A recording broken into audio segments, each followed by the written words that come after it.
విధ్వంసం తప్పదు, కానీ విధ్వంసం ఏ మేరకు ఉండాలి, అది మనకి హాని కలిగించే విధ్వంసం ఉండకూడదు. అందుకని వంతాడ మైనింగ్ ని రెగ్యులేట్ చేసి ఇక్కడ జరుగుతున్న కాలుష్యాన్ని కానీ, వంతాడ మైనింగ్ వల్ల భూములు కోల్పోయిన రైతాంగానికి కానీ జనసేన, తెలుగుదేశం, భారతీయ జనతా పార్టీ నాయకత్వం, కూటమి ప్రభుత్వం మీకు అండగా నిలబడుతుంది.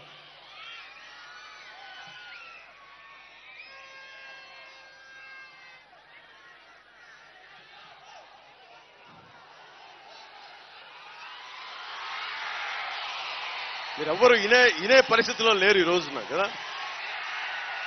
ఎవ్వరు ఇందామని కానీ, మీ సమస్యల గురించి మాట్లాడదామని కానీ, సరే ముందు మనకు అన్నం పెట్టే రైతు కోసం మాట్లాడుకున్నప్పుడు మనం మాట్లాడుకున్నాం. మరొకటి ప్రధాన సాగునీటి పథకం పుష్కర ఎత్తిపోతల పథకాన్ని దాన్ని ముందుకు తీసుకెళ్తాం. అలాగే పత్తిపాడు మండలంలోని సుబ్బారెడ్డి, చంద్రబాబు సాగర్ ఆధునీకరణని కోరుతా ఉన్న రైతాంగం, దానిని ముందుకు తీసుకెళ్తామని మనస్ఫూర్తిగా రైతాంగానికి తెలియజేసుకుంటూ, ప్రకృతి వనరుల విధ్వంసాన్ని ఆపుతాం. దీనివల్ల వంతాడ మైనింగ్ వల్ల ఎర్రమట్టి, గ్రావెల్ కొండల్ని అధికంగా ఉండి వీటిని దోచేయడం వల్ల ప్రజలకి క్షయ, ఊపిరితిత్తుల వ్యాధులు వస్తా ఉన్నాయి. దీనికి వైద్య సదుపాయం కూడా లేదు.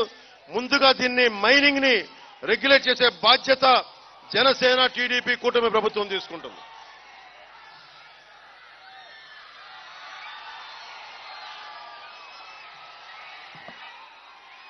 మీతోటి ఈరోజు ఇలా ఓట్లేదా?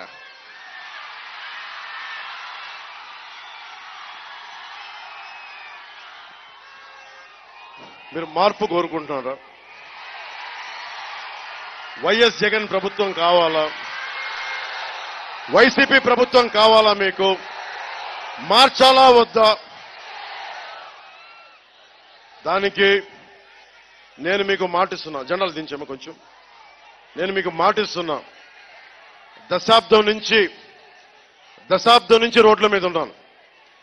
నేను వేలాది మంది కౌలు రైతులకి నా సొంత డబ్బు ఇచ్చిన వాడిని.